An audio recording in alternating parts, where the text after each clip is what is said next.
अश्वमेध ने कई अश्वमेध यज्ञ किए।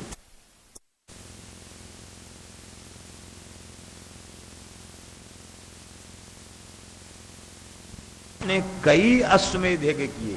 अश्वमेध ही ईजे, एक वचन नहीं, बहुवचन है। एक दो अश्वमेध नहीं, कई अश्वमेध किए। इनके अश्वमेधों का वर्णन श्री चक्र जी ने बहुत सुंदर शब्दों में किया। श्री सुदर्शन सिंह चक्र जी ने अम्बरीश के अश्वमेध करके एक बड़ी सुंदर गाथा लिखी है। कहते जब अम्बरीश चक्रवर्ती राजा को अश्वमेध यज्ञ करना चाहिए, अश्वमेध यज्ञ में बड़े बड़े युद्ध होते हैं, अश्व विजय करता है और इसके बाद फिर वो अश्वमेध यज्ञ हो तो हो कैसे। अम्बरीश जैसे भागवत वे तो सब में भगवान का दर्शन करते, तो वे हिंसा कैसे करेंगे, और उन्हें किसी वस्तु की प्राप्ति की अभिलाषा नहीं, तो वे यज्ञ में कैसे प्रवृत्त होंगे। एक समय की बात है, मंत्रियों ने वशिष्ठ जी से कहा, महाराज जो भी सूर्यवंश में चक्रवर्ती राजा भये हैं उन सब ने अश्वमेध यज्ञ किया है, आपका यजमान इसे भी अश्वमेध की प्रेरणा दीजिए। वशिष्ठ जी पहुंचे महल में, वशिष्ठ जी के चरणों में प्रणाम किया, प्रक्षालन किया, पूजन किया। कहा भगवान आज आपने कैसे कृपा की, हमको ही बुला लिया होता आश्रम में।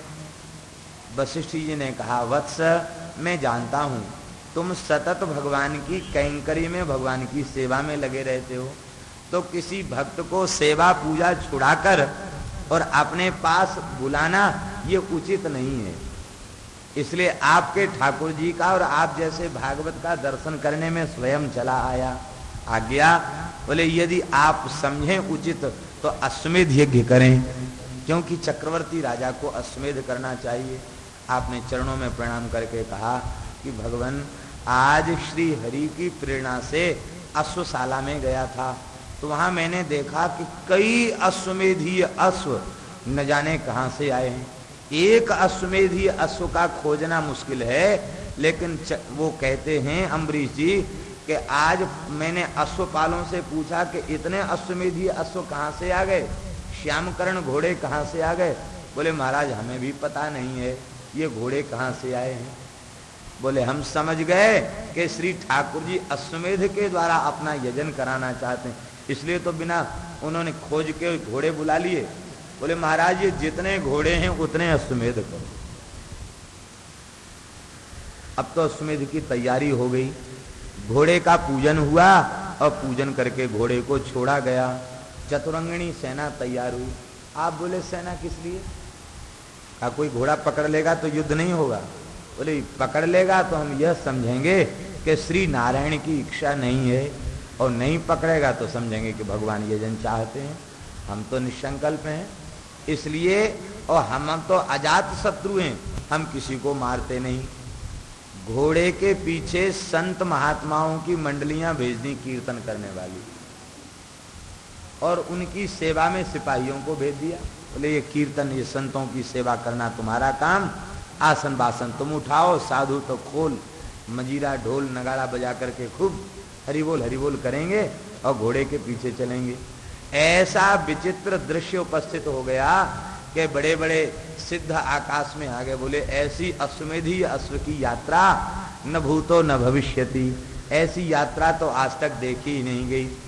अब लोग इनकी भक्ति का आदर करके सुंदर ऊर्ध्वपुंड्र लगा हुआ है घोड़े के मस्तक पर, घोड़े की आरती करते, पूजा करते और उसको विदा कर देते। कोई रोका नहीं। कहीं किसी असुर राज्य में प्रवेश अश्व ने किया, और जैसे ही उस दुष्ट ने अश्व की लगाम को पकड़ा कि सुदर्शन चक्र ने प्रकट होकर के उसको भस्म की ढेरी के रूप में बदल दिया, राख कर दिया। अब तो सबके जगह हल्ला मच गया। ले एक भी अंगरक्षक अश्व का नहीं है, लेकिन एक अज्ञात तेजस्वी चक्र उसके पीछे रहता है, जो भी उसको पकड़ना चाहता उसे वो नष्ट कर देता। अब तो पूरा अश्व घूम कर चला आया, असुरों का वध करके चला आया। कोई भी भारतीय मनुष्यों का रक्तपात नहीं हुआ, कहीं भी रक्त रंजित नहीं हुआ, और घोड़ा लौट के आ गया। इस तरह से आपने कई अश्वमेध यज्ञ किए, और उन यज्ञों को करके उनको फल भगवान को समर्पित कर दिया। अश्वमेध यज्ञ प्रायः वह स्वर्ग की कामना से किए जाते। स्वर्ग कामो ज्योतिष्टो में यजेत अश्वमेधेन यजेत, वेद में विधि है। लेकिन आपकी निष्कामता इतनी उच्च कोटि की थी। देखिए भागवत में सुखदेव जी ने अम्बरीश जी की निष्कामता का वर्णन नहीं किया, अम्बरीश जी की प्रजा की निष्कामता का वर्णन किया। इसका तात्पर्य है कि प्रजा में जब ऐसी निष्कामता है तो महाराज के भीतर कैसी निष्कामता होगी, ये तो वाणी का विषय नहीं है, इसे नहीं कहा जा सकता है। स्वर्गो न प्रार्थितो यस्य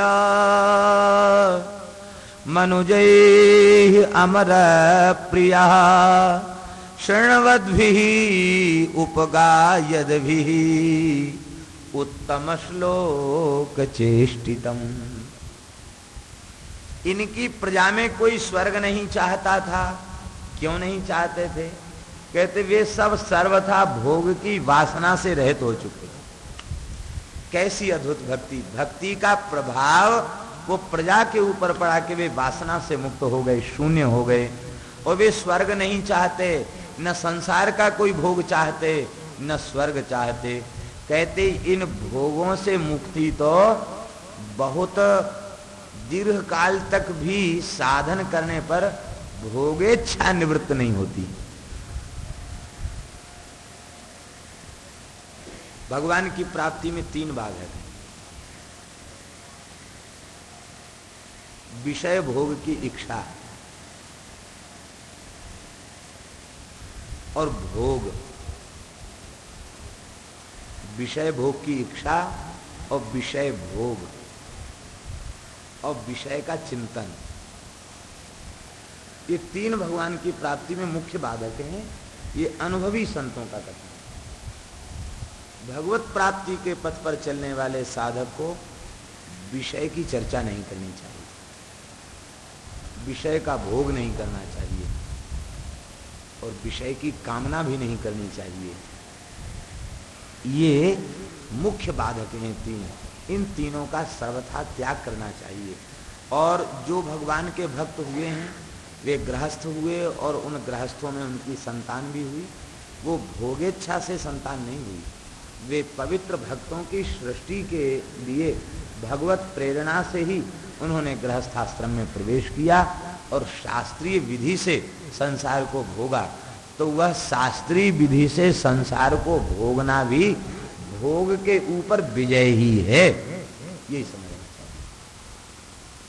प्राप्त उसी को होगा जो भोगेच्छा का त्याग करे और भोग का त्याग करे और भोग की विषय की चर्चा का सर्वथा त्याग करे, केवल भगवान की ही चर्चा करे।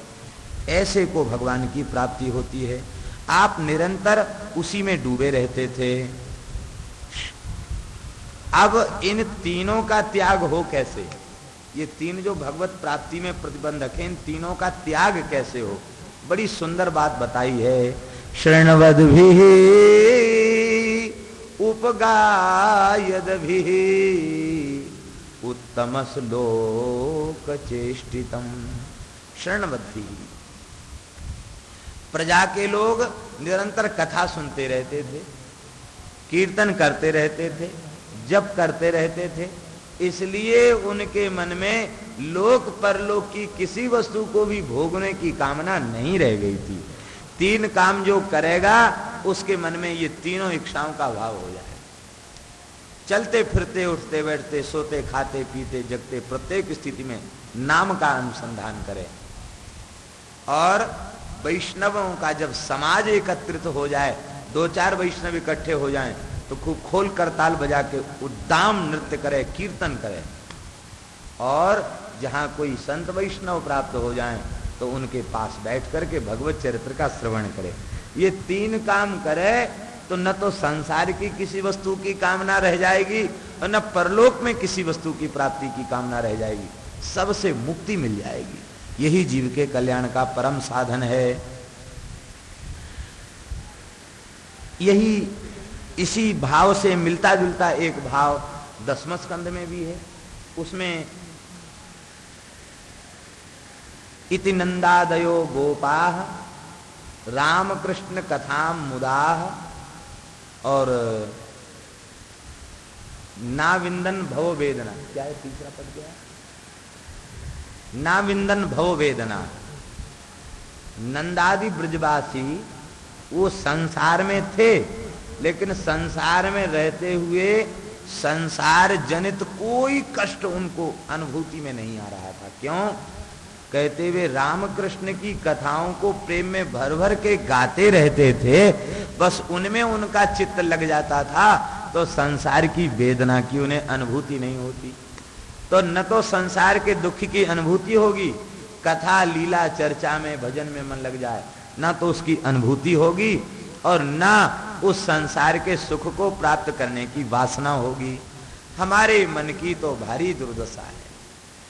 परलोक स्वर्ग की बातें, स्वर्ग के त्याग की बातें तो हम इसलिए करते हैं कि हमने स्वर्ग देखा नहीं।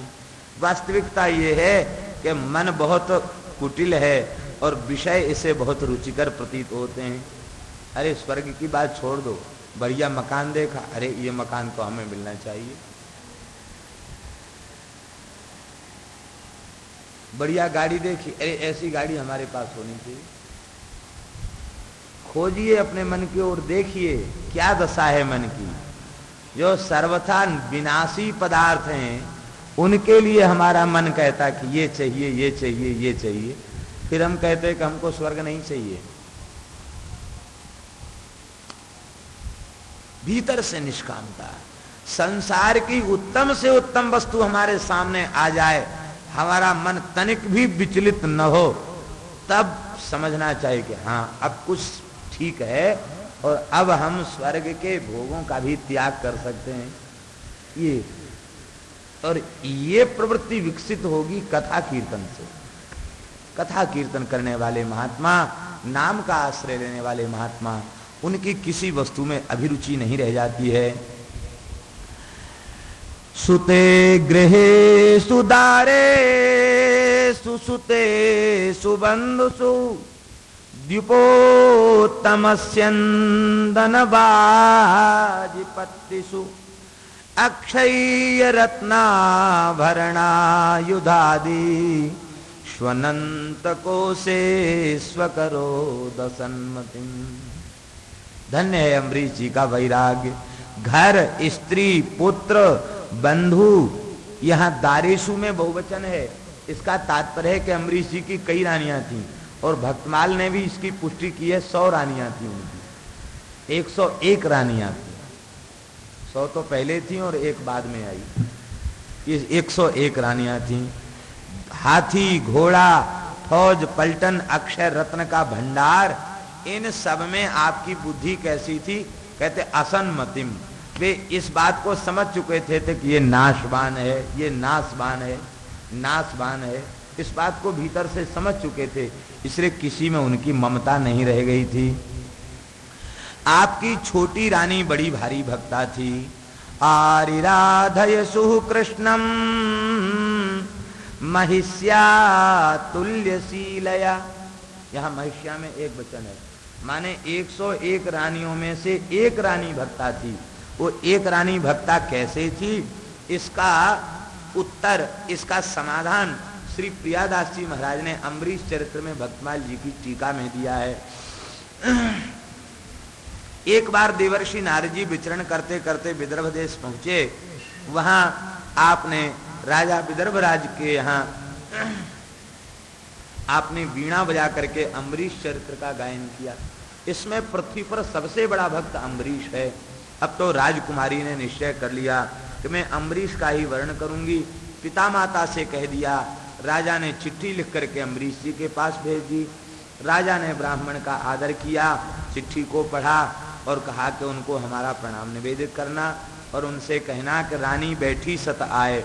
100 रानी पहले से बैठी हैं, हमको बोलना भी अच्छा नहीं लगता। ये बेचारी 101वीं आके क्या करेगी? हम तो भजन में डूबे रहते हैं, हम तो भगवान की सेवा में लगे रहते हैं, हमें अवकाश नहीं। मने कर दिया। कन्या ने पुनः पत्र लिखा और कहा कि संसार भोगने के लिए आपसे विवाह नहीं करना चाहती। आप में जो भगवत प्रेम है उसकी छाया हमारे ऊपर भी पड़ जाए और भजन करके मैं कृतार्थ हो जाऊं, इसलिए आप जैसे महाभागवत की सेवा में चाहती हूं। मुझे आपसे किसी लौकिक सुख की कामना नहीं है, भजन में लग जाऊं यही कामना है। और मैंने तो आपके चरणों में अपना समर्पण कर दिया है। यदि आप हमें स्वीकार नहीं करेंगे तो मैं तो अनशन ले लूंगी और राम राम करके देह का त्याग कर दूंगी, मैं जीवित नहीं रहूंगी। अब तो आपने खड्ग भेज दिया, स्वयं तो ठाकुर जी की सेवा पूजा छोड़ के ब्याह के लिए नहीं गए, खड्ग भेज दिया और भांवर पड़ गई, रानी आ गई, उसको आपने अलग महल दे दिया। और संसार में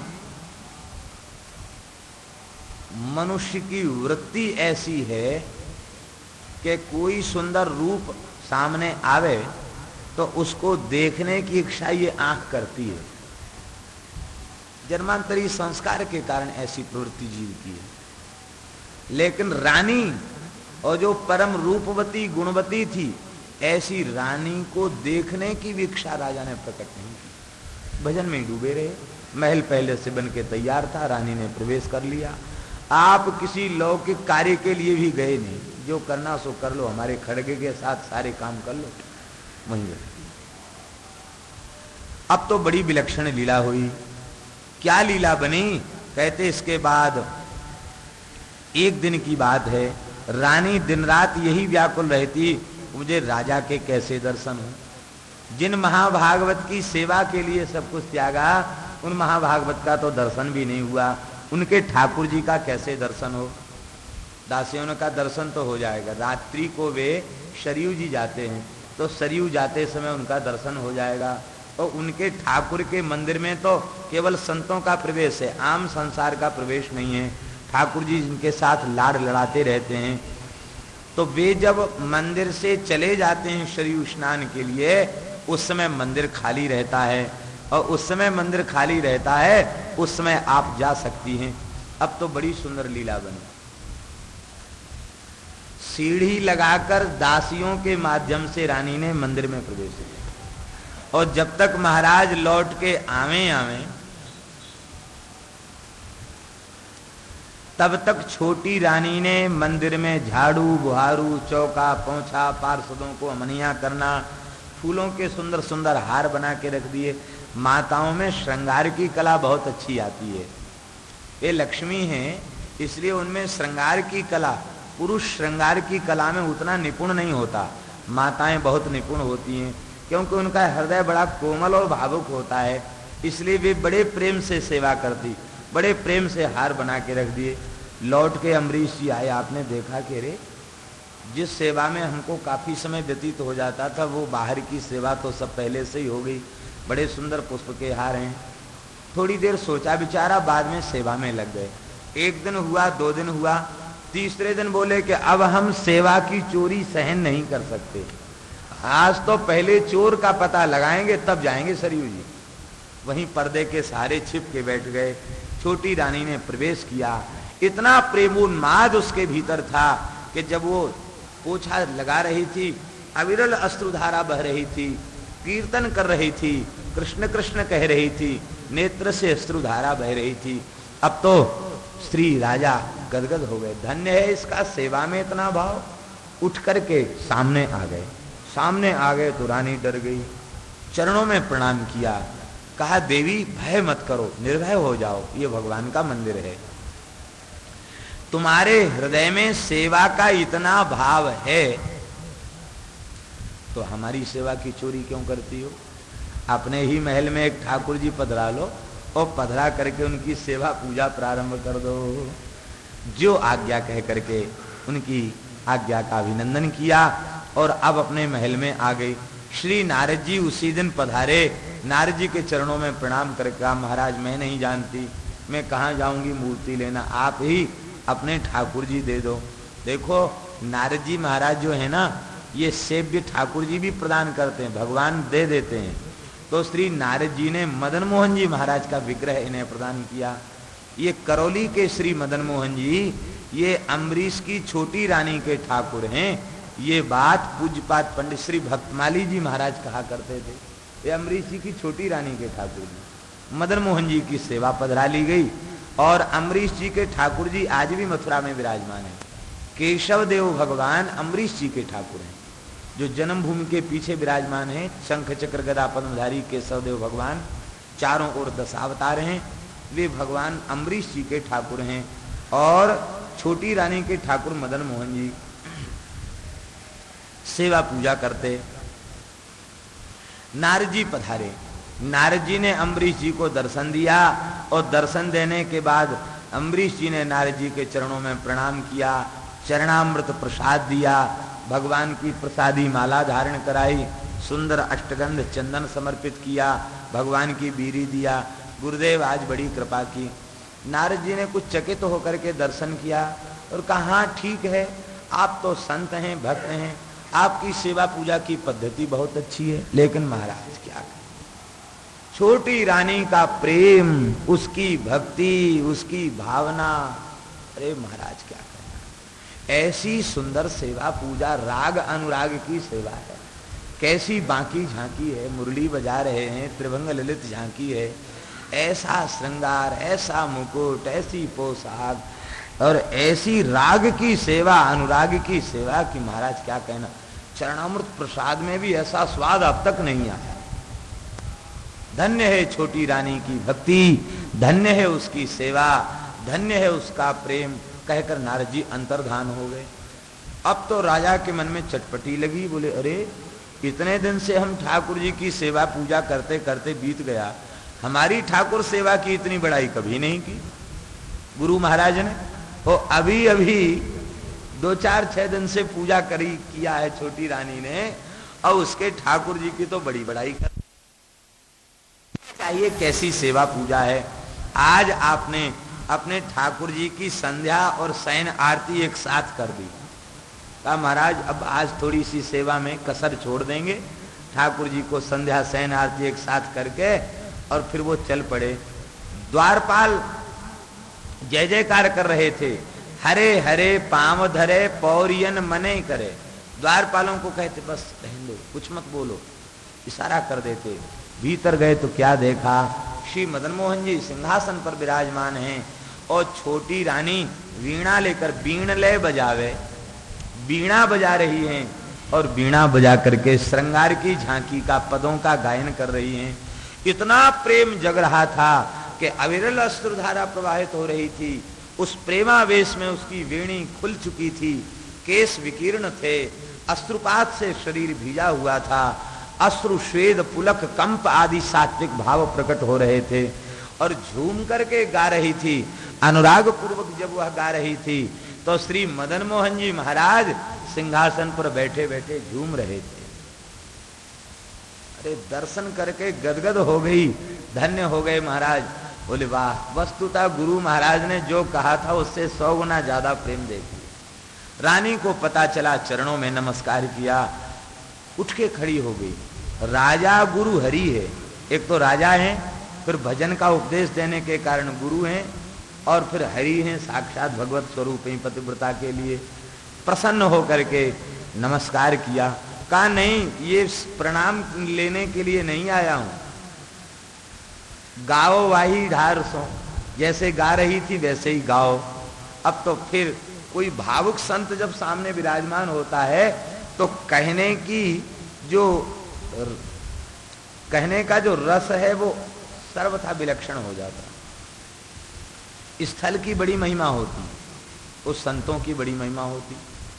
श्रीधाम वृंदावन में जब कभी भगवान की चर्चा कथा होती है तो इस दास को स्वाभाविक रूप से बहुत स्वाद मिलता है, बड़ा सुख मिलता है।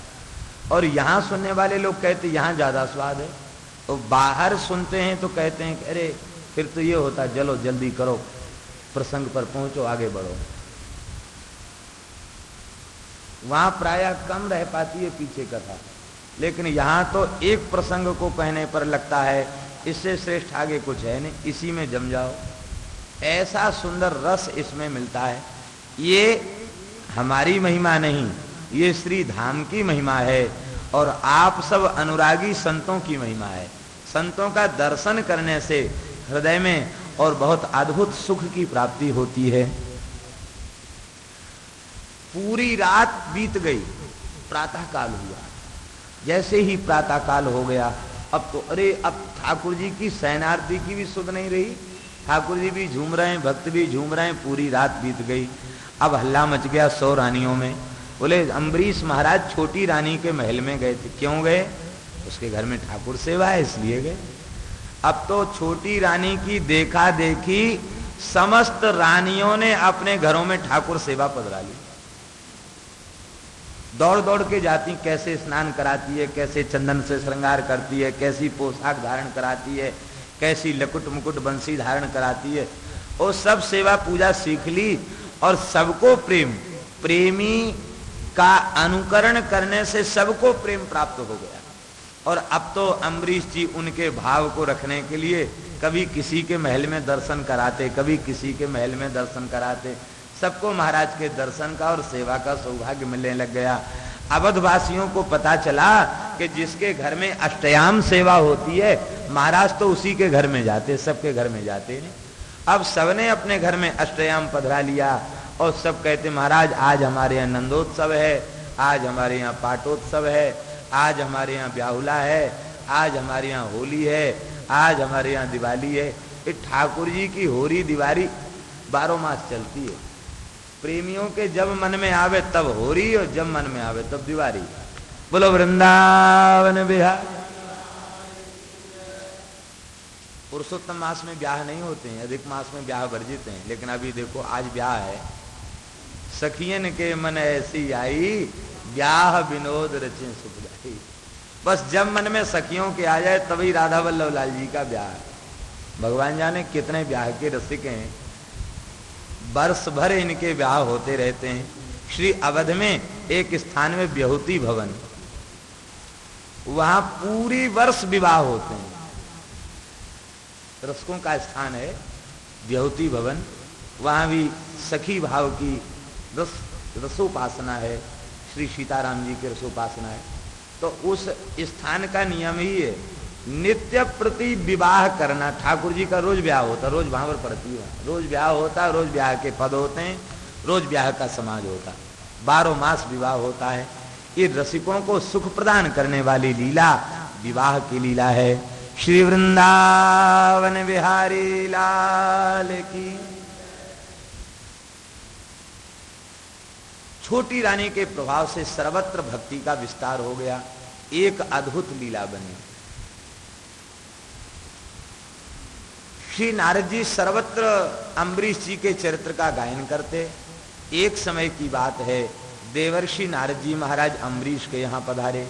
उनके हाथ में एक बही थी, एक रजिस्टर था।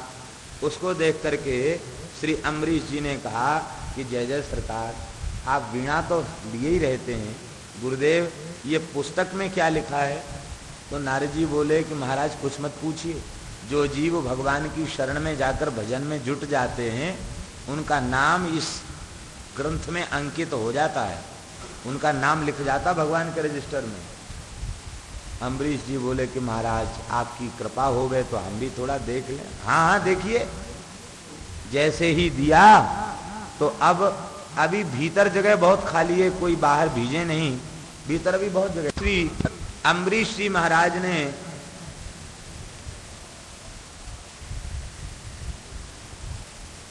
उस पुस्तक को देखा तो उसमें कहीं भी अम्बरीश जी का नाम नहीं था। नाम क्यों नहीं था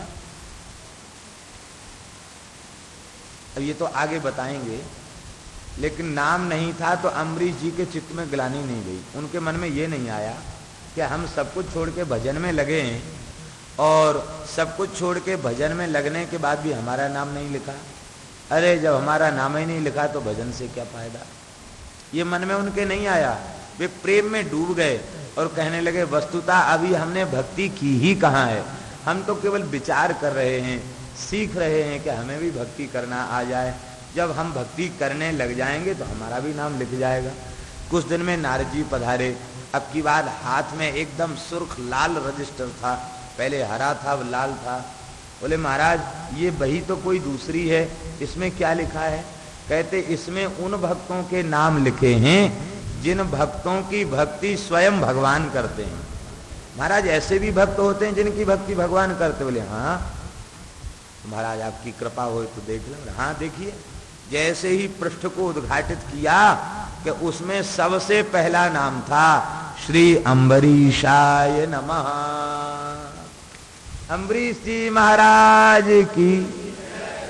जिन भक्तों की भक्ति भगवान करते हैं उनमें सबसे पहले भक्त श्री अम्बरीश जी महाराज। एक दिन नारद जी वैकुंठ गए तो वहां क्या देखा कि श्री लक्ष्मी जी तो वीणा बजा रही हैं और नारायण भगवान अपने नूपुरों को बजा बजा कर नृत्य कर रहे हैं। अम्बरीश अम्बरीश अम्बरीश अम्बरीश कह के नाच रहे हैं।